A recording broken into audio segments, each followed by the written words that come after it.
کہ اب ہم شادی بیاہ کا معاملہ کس طرح سے کریں، کیونکہ قرآن مجید کے اندر آپ دیکھیں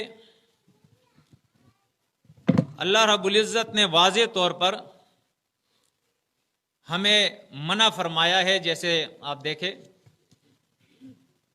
سورۃ البقرہ کے اندر اللہ رب العزت نے آیت نمبر 221 کے اندر اللہ فرماتا ہے وَلَا تَنْكِحُوا الْمُشْرِكَاتِ حَتَّى يُؤْمِنْ، اور مشرک عورتوں سے نکاح مت کرو جب تک وہ ایمان نہ لے آئیں. حتیٰ انتہا کے لیے آتا ہے، یعنی جب تک وہ ایمان نہ لے آئے اس وقت تک اس عورت سے جس کے عقیدے میں شرک ہے اللہ فرماتا ہے نکاح مت کرو. یہ کس کا حکم ہے؟ یہ اللہ کا حکم ہے. سورۃ البقرہ آیت نمبر 221. آگے اللہ فرماتا ہے وَلَأَمَةٌ مُؤْمِنَةٌ خَيْرٌ مِّن مُشْرِكَةٍ وَلَوْ أَعْجَبَتْكُمْ،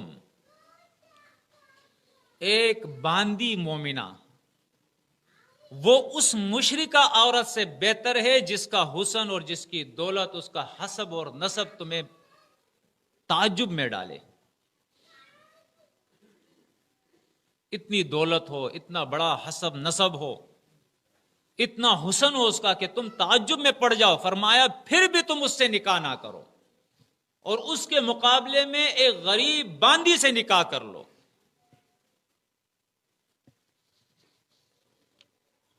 آگے فرمایا وَلَا تُنْكِحُوا الْمُشْرِكِينَ حَتَّى يُؤْمِنُوا،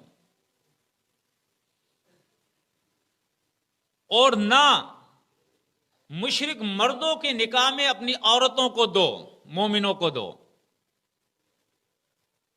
تمہاری بیٹیاں ہیں، بہنیں ہیں، ان کو مشرکوں کے نکاح میں مت دو. اللہ فرماتا ہے حتیٰ یہاں تک یؤمنو کہ وہ ایمان لے آئے.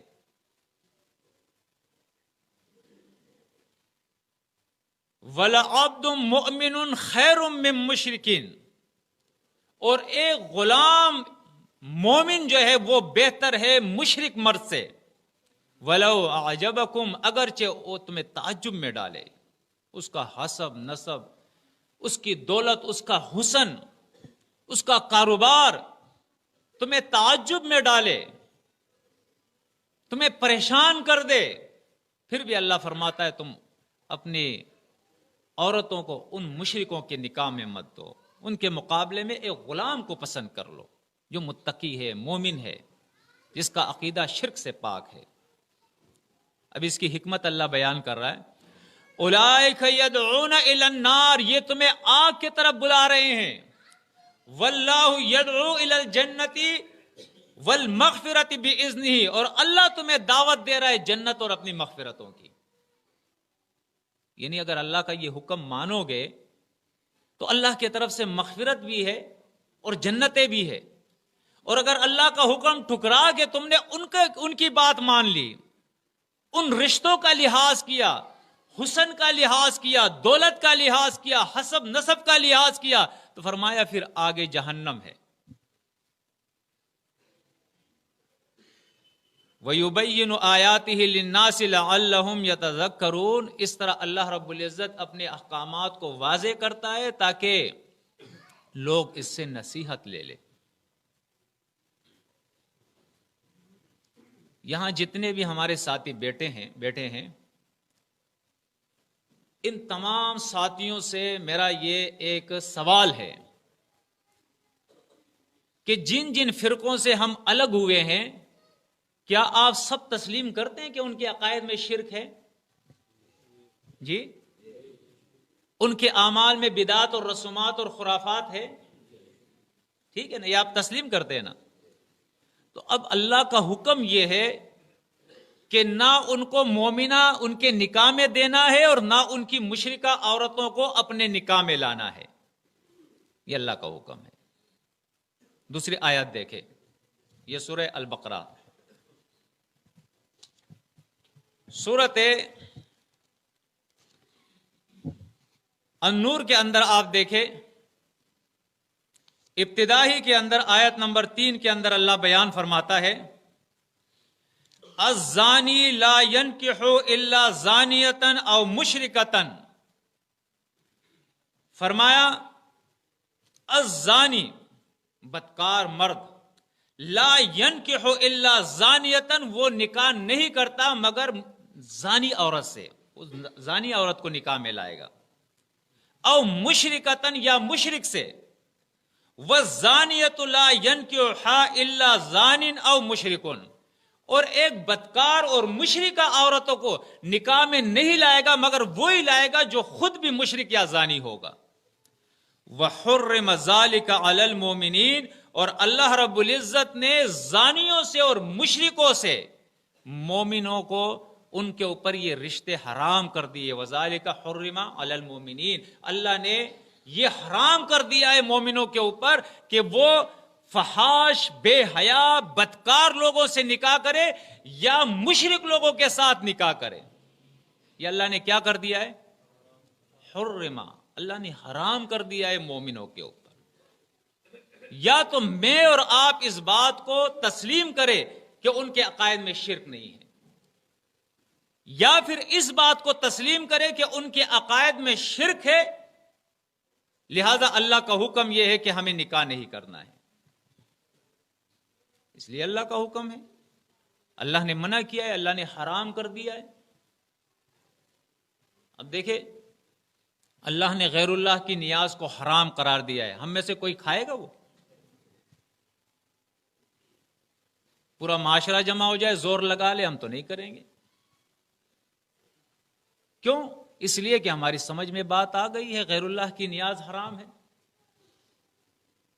لیکن یہ بات ہماری سمجھ میں کیوں نہیں آتی ہے جو قرآن بار بار اس بات کو بتا رہا ہے کہ نکاح مشرک عورت اور نکاح مشرک مرد کے ساتھ یہ بھی اللہ نے حرام قرار دیا ہے۔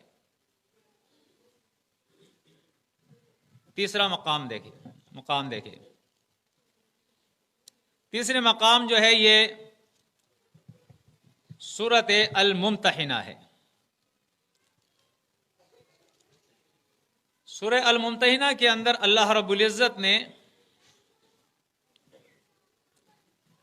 اول تو دیکھے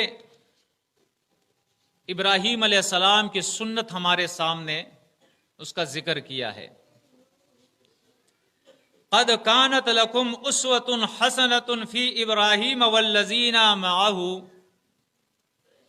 یقیناً ابراہیم علیہ السلام اور ابراہیم علیہ السلام کے ماننے والوں کے زندگی میں اور ان کے طریقوں میں قد کانت لکم اسوۃ حسنۃ، اللہ فرماتا ہے مومنو تمہارے لیے بہترین نمونہ ہے۔ وہ کون سی سنت ہے؟ اب اللہ فرماتا ہے اذ قالوا لقومهم انا براء منکم ومما تعبدون من دون اللہ، ہم بیزار ہے تم سے اور ان سے جن کے تم پوجا پاٹ کرتے ہو، بندگی کرتے ہو، تمہارے شریکوں سے بھی بیزار اور تم سے بھی ہم بیزار ہیں، برات کا اعلان کرتے ہیں۔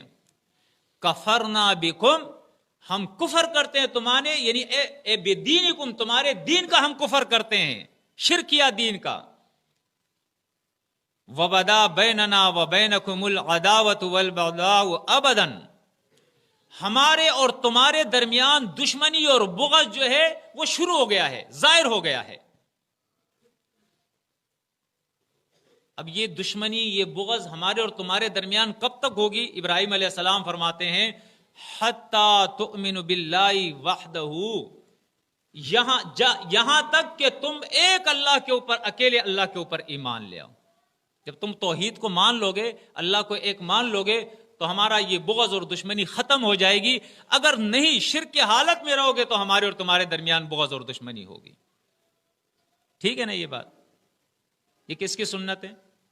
ابراہیم علیہ السلام کی سنت ہے، جو امام الانبیاء ہے۔ اصل میں وہ امام الانبیاء ہے جس کے ملت کی پیروی کی اللہ رب العزت نے ہمیں بھی اور ہمارے نبی محمد صلی اللہ علیہ وسلم کو بھی حکم دیا ہے کہ ملت ابراہیمی کی پیروی کرو۔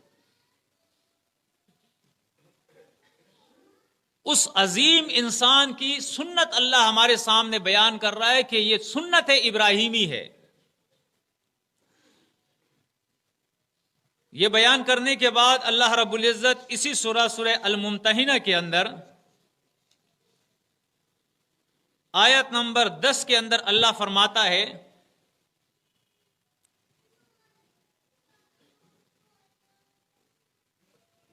یا ایھا الذین آمنو، اے ایمان والو. ایک قانون اللہ بیان کر رہا ہے. اذا جاءکم المؤمنات مہاجرات، جب تمہارے پاس ہجرت کر کے مومن عورتیں آ جائیں، فامتحنوہن، تو ان کی آزمائش کر لیا کرو. اللہ اعلم بایمانہن، اللہ رب العزت ان کے ایمان کو خوب جانتا ہے، اسے خوب معلوم ہے. فَإِنْ عَلِمْتُمُوهُنَّ مُؤْمِنَاتٍ، اگر تمہیں ظاہر ہو جائے، معلوم ہو جائے کہ واقعی یہ مومن ہے، کوئی دغا بازی نہیں کر رہی ہے یہ، فَلَا تَرْجِعُوهُنَّ إِلَى الْكُفَّارِ، تو ان کو کفار کے طرف لوٹاؤ مت. پھر آگے اللہ کیا فرماتا ہے؟ لَا هُنَّ حِلٌّ لَهُمْ، لَا هُنَّ حِلٌّ لَهُمْ، اس لیے کہ ایمان کے بعد اب یہ عورتیں، مومنہ عورتیں، ان کافروں کے لیے حلال نہیں ہے. وَلَا هُمْ يَحِلُّونَ لَهُنَّ، اور نہ وہ کافر مرد جو ہے وہ ان مومن عورتوں کے لیے حلال ہے. یہاں بھی اللہ نے حرام اور حلال کا ذکر کیا ہے کہ مشرک اور کافر ایک مومنہ عورت کے لیے حلال نہیں ہے، اور ایک مومن مرد، اس کے لیے ایک مشرکہ عورت وہ حلال نہیں ہے. آگے اللہ کیا فرماتا ہے؟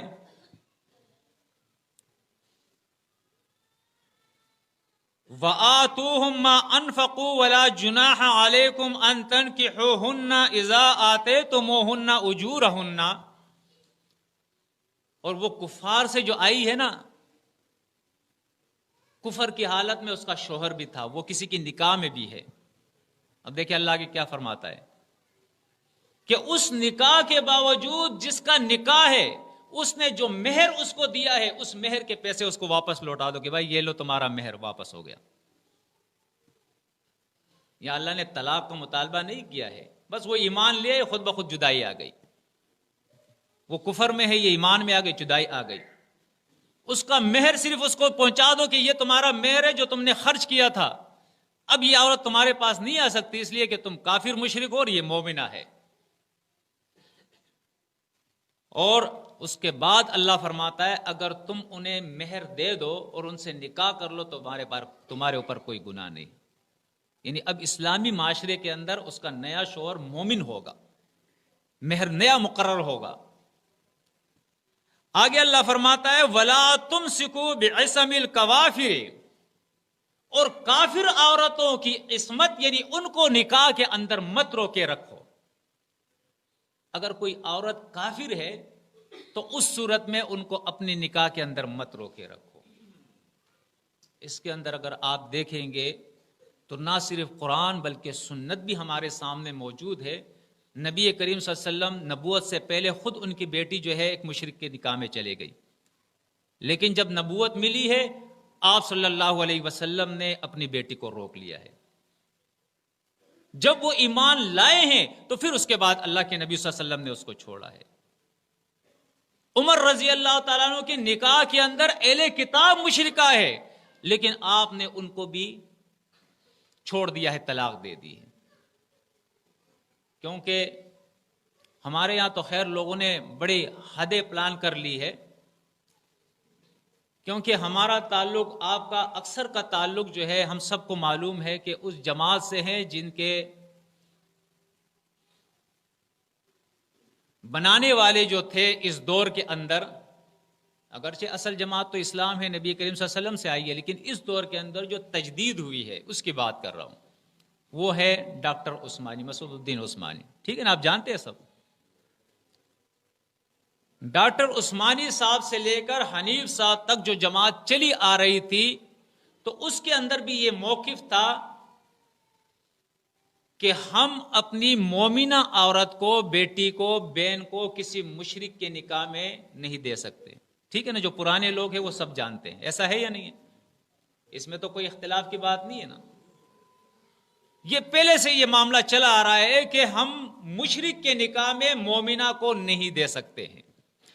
لیکن ان کے یہاں جس طرح عام معاشرے کے اندر ایک غلط فہمی یا خرابی موجود ہے، یہ غلط فہمی اور خرابی ان کے اندر بھی موجود تھی کہ چونکہ یہ لوگ اہل کتاب کے ساتھ تعلق رکھتے ہیں، ان کو بھی کتاب ملی ہے، لہٰذا ہم ان سے ان کی عورتیں لے سکتے ہیں.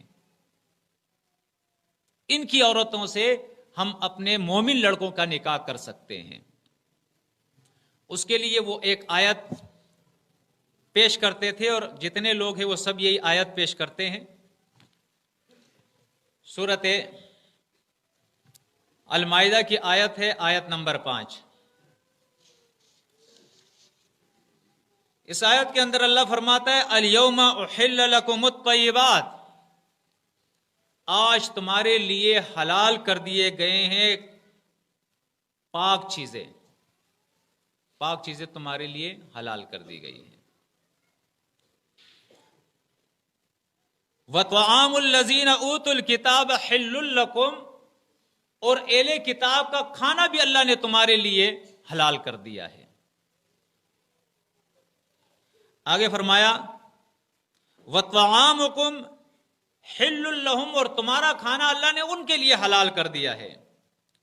وَالْمُحْصَنَاتُ مِنَ الْمُؤْمِنَاتِ، اور جو مومن عورتیں ہیں وہ اللہ نے تمہارے لیے حلال ٹھہرائی ہے.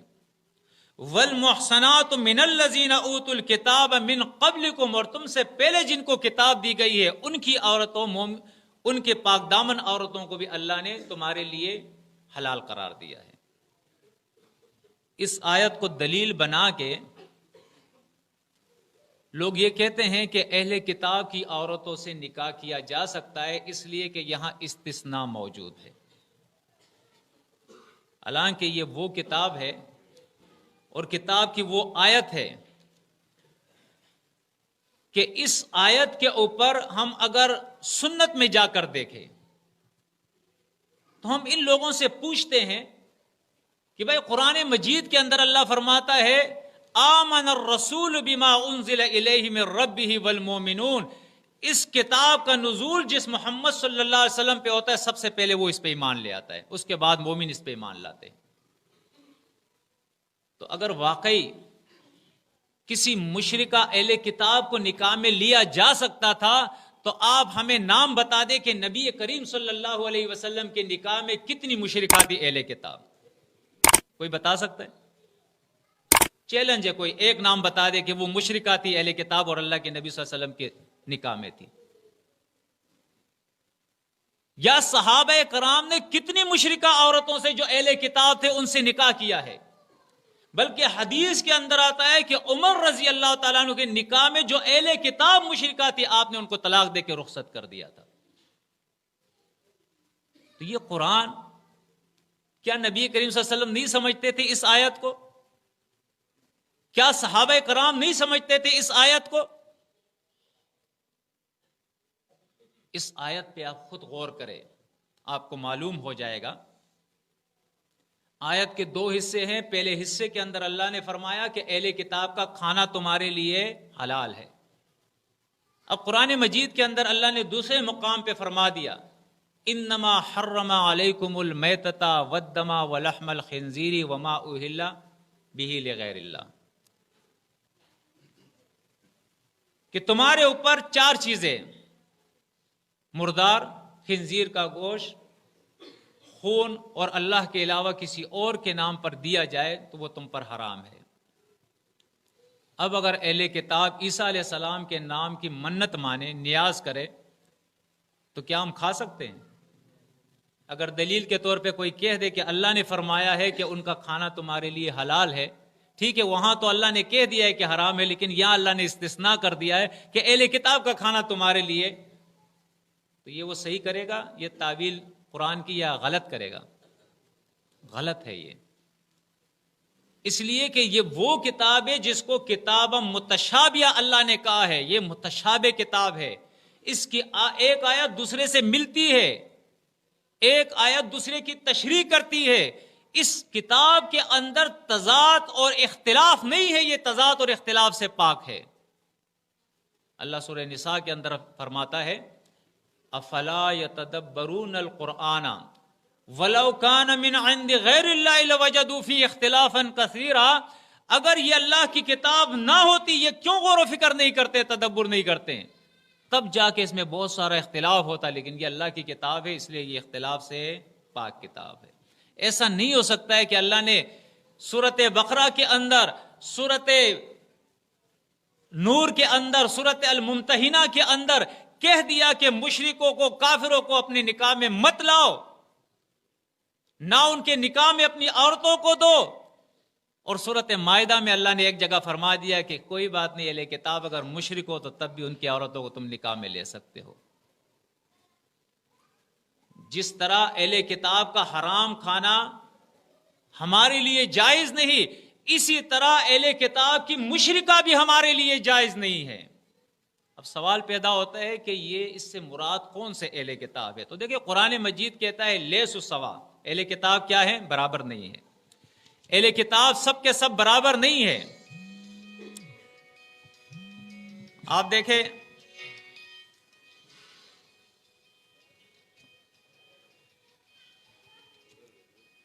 سورۃ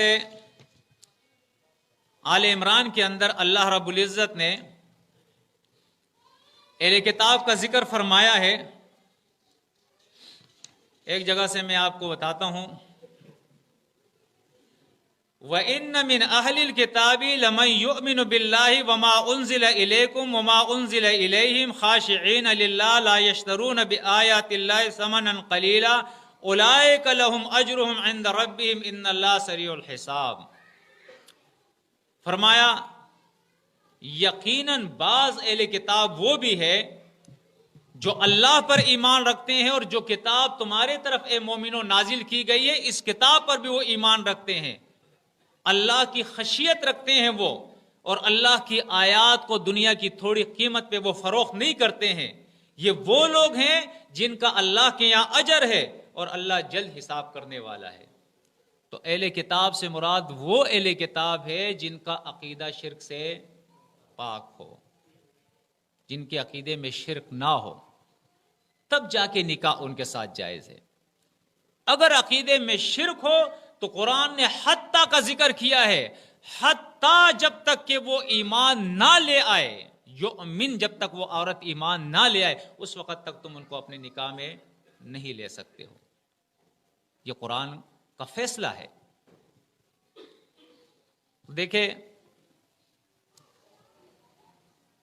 اس مسئلے کو ہمیں سمجھ لینا چاہیے. ٹھیک ہے، ہم میں سے بہت سارے لوگ ایسے ہوں گے جنہوں نے مشرکوں سے نکاح کر لیا ہوگا. اب ان کے لیے مشکل ہے کہ ہم کیا کریں.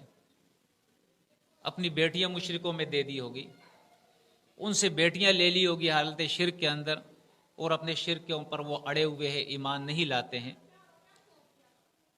تو ہمیں چاہیے کہ ہم دعوت دیں. جو پرانے رشتے ہیں اگر دعوت کو قبول کرتے ہیں تو ٹھیک ہے، اپنی کوشش کر لے، اصلاح کی کوشش اچھی طریقے سے دلائل کے ساتھ، بصیرت کے ساتھ. اگر نہیں کرتے ہیں تو یہ قرآن اور سنت کا فیصلہ ہے. اس کے بعد ہم مشرک عورت کو نکاح میں نہیں رکھ سکتے ہیں، اور مشرک عورت مرد کو اپنی بیٹی اور بہن جو ہے وہ نکاح میں نہیں دے سکتے. یہ مشکل فیصلہ ہے، لیکن چونکہ ہم اللہ کی کتاب پر ایمان رکھنے والے ہیں، وَتُؤْمِنُونَ بِالْكِتَابِ كُلِّهِ کی صفت اللہ نے ہماری بیان کی ہے کہ ہم اللہ کی تمام کتابوں پر، اس کتاب کے تمام احکامات پر ایمان رکھنے والے ہیں. تو ہمیں اللہ کا یہ حکم ماننا پڑے گا. اور نئے رشتے جو ہم کرتے ہیں ان نئے رشتوں کے اندر ہمیں یہ خیال رکھنا پڑے گا کہ جن سے ہم رشتے کرتے ہیں ان کے عقائد شرک سے پاک ہو. بہت سارے مسائل ہیں، اگر آپ ایسا نہیں کریں گے تو آپ دیکھیں یہی رشتے آپ کو لے ڈوبیں گے، اس لیے کہ آپ کا سسرال ہے، سسرال شرک میں ہے. آپ یقین جانیں کراچی میں ایک ہمارا ساتھی تھا، ان کا سسرال جو تھا وہ دیوبندی جماعت تبلیغی جماعت کے ساتھ ان کا تعلق تھا، وہ ادھر اس کو ادھر کھینچے، ہم ادھر کھینچے، کچھ دنوں کے لیے ادھر چلا جائے، پھر ملاقات ہو، کیا ہو گیا بھائی آپ آ نہیں رہے ہیں، پھر وہ کہے میری سمجھ میں کچھ نہیں آتا ہے، یقین جانے مجھے اطمینان بھی وہاں نہیں ملتا ہے، مجھے پتہ نہیں کیا ہو جاتا ہے، میں چلا جاتا ہوں، ان کی بات مان لیتا ہوں، تو میں بھی انسان ہوں، کب تک جاؤں اس کی منتیں کروں، اس کو سمجھاؤں۔ اس دفعہ گیا تو میں نے کہا چلے جا یار، کب تک تیرے کو میں واپس لاؤں گا، کئی سال ابھی ہو گئے،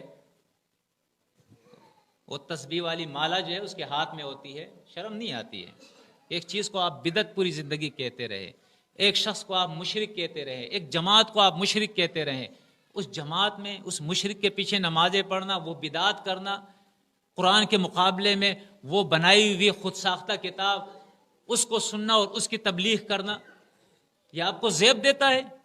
یہ سب کچھ کیوں ہوا؟ یہ رشتے کی وجہ سے، مشرکوں میں رشتہ کیا تھا، اس رشتے نے اس کو مجبور کر دیا۔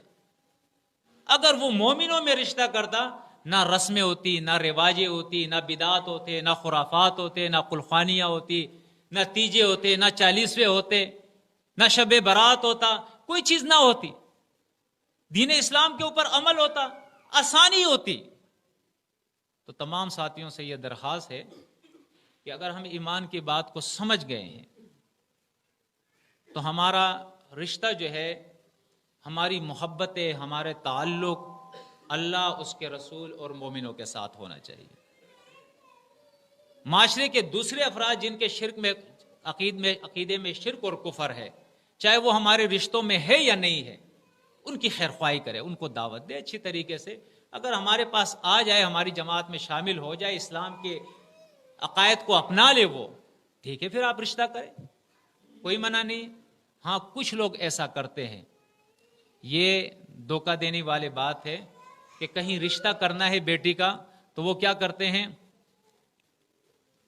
کہہ دیتے ہیں کہ بھائی ہمارے یہ عقائد ہے اور ہمارے امیر ہے، ہماری جماعت ہے، اور آپ ایسے کریں کہ ان کے سامنے آپ اقرار کریں کہ میں ان چیزوں کو مانتا ہوں تو میں رشتہ کر دوں گا، میں اپنی جماعت سے مجبور ہوں، تو وہ آ کے ہمارے سامنے کہہ دیتا ہے کہ بھائی ٹھیک ہے، آپ کے جو عقائد ہے میں ماننے کے لیے تیار ہوں، ٹھیک ہے، رشتہ ہوتا ہے، اور رشتے کے بعد جو ہے وہ دوربین کے اندر بھی نظر نہیں آتا ہے، بس صرف رشتہ ہی کرنا ہوتا ہے نا اس کو، تو اللہ کو اور مومنین کو یہ دھوکہ نہ دے، اس لیے کہ قرآن مجید کہتا ہے کہ یہ دھوکہ تم خود اپنے آپ کو دیتے ہو، اس لیے مرنا ہے، پھر اللہ کے سامنے جا رہے ہیں۔ دنیا میں تو آپ جماعت کو اور جماعت کے ذمہ دار لوگوں کو مطمئن کر لو گے، لیکن اللہ کو کیسے مطمئن کرو گے؟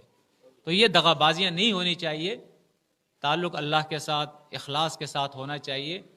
اور جو لوگ ہاں مومنوں کے اندر بھی، یہ صرف نہیں کہ فلاں کا بیٹا ہے، فلاں ہمارا ساتھی ہے لہٰذا یہ بھی ہمارا ساتھی ہو گیا، فلاں ہمارا ساتھی ہے، نہیں، اللہ کے نبی صلی اللہ علیہ وسلم نے فرمایا لوگ رشتے کرتے ہیں اس وجہ سے کرتے ہیں، اس کے حسن کو دیکھ کر، اس کے حسب نسب کو دیکھ کر، اس کی دولت کو دیکھ کر، لیکن تم اس کے دین کو دیکھ کر رشتے کیا کرو۔ تو ہماری جماعت کے اندر بھی ایسے بہت سارے لوگ ہیں جنہوں نے ایمان کا دعویٰ تو کر لیا، لیکن نہ اللہ کی حکم کو مانتے، نہ رسول کے طریقے کو مانتے، آزاد زندگی گزار رہے ہیں، نشے بھی کر رہے ہیں، جوے بھی کھیل رہے ہیں، سود کا کاروبار بھی کر رہے ہیں، لوگوں کے خرافات اور شرکیات کے اندر بھی شریک ہو رہے ہیں، رسومات اور بدعات اور ان کی شادیوں اور غمیوں کے اندر بھی شریک ہو رہے ہیں، سب کچھ کر رہے ہیں، وہ سیاست کے اندر بھی حصہ لے رہے ہیں، سب کچھ کر رہے ہیں، تو صرف اس وجہ سے کہ انہوں نے کہہ دیا کہ میں اس جماعت میں ہوں، میرا عقیدہ صحیح ہے، نہیں، اس کے تقوی کو بھی ہم دیکھیں گے، اس کے دین کو ہم دیکھیں گے، اس کے بعد ہم رشتہ کریں گے، کیونکہ ہم نے دیکھا ہے کہ جماعت کے اندر بھی بہت سارے رشتے ہوتے ہیں پھر ناکام ہو جاتے ہیں۔ اس کی کیا وجہ ہے؟ اس پہ بھی آپ غور کریں۔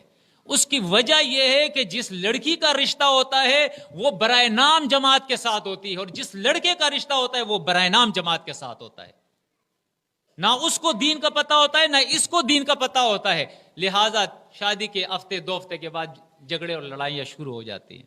میرا یہ ایمان ہے اگر لڑکا مومن ہوگا اور لڑکی مومنہ ہوگی کبھی بھی ان کے آپس میں جھگڑے نہیں ہوں گے جھگڑے کبھی بھی نہیں ہوں گے، رحماء بینہم، وہ تو ویسے ہی آپس کے اندر جو ہے مومن بڑی محبت کرنے والے ہوتے ہیں، اور جب رشتہ ازدواجیت کے اندر وہ آ جائے، ازدواجی حیثیت ان کو مل جائے، اس کے بعد وہ کہاں جھگڑے کریں گے، انہیں معلوم ہوگا، مرد کو، لڑکے کو معلوم ہوگا کہ میری بیوی کا کیا حق ہے میرے اوپر، اور لڑکی کو معلوم ہوگا کہ میرے شوہر کا میرے اوپر کیا حق ہے، کبھی جھگڑے اور لڑائیاں نہیں ہوگی۔ تو تمام ساتھیوں سے یہ بھی درخواست ہے کہ جو صاحب اولاد ہے، جن کے زیر تربیت اولاد ہے، وہ صرف یہ کہہ کر کے یہ مومن ہے ہمارے ساتھ ہے، نہیں، یہ کافی نہیں ہے، ان کی تربیت کرے، انہیں قرآن سکھائے، ان کے اعمال کو درست کرے، انہیں جماعت کا نظم و ضبط جو ہے وہ سکھائے، جماعت کے ساتھ ان کو منسلک کرے، پروگراموں میں ان کو لائے، تاکہ وہ ایک صحیح مومن بن جائے اور ایک صحیح مومنہ بن جائے۔ تو انشاءاللہ اس کے لیے کوشش کریں گے نا۔ انشاءاللہ ہماری جماعت کے اندر یہ دو باتیں اگر آ جائے، ایک آپس کے تعلقات اور رشتے، اور دوسرا علمی صفت ہمارے اندر پیدا ہو جائے کہ ہمارے ساتھی جو ہے قرآن اور سنت کا علم حاصل کرے، تو انشاءاللہ پھر ہم دیکھیں گے کہ ہماری جماعت جو ہے ترقی کرے گی، اور انشاءاللہ اپنے مقصد کے اندر انشاءاللہ ہم کامیاب ہو جائیں گے۔ تو اللہ سے دعا ہے کہ اللہ رب العزت ہم سب کو عمل کرنے کی توفیق عطا فرمائے۔ سبحانک اللہم و بحمدک، اشہد ان لا الہ الا انت، استغفرک و اتوب الیک، و صلی اللہ علی النبی۔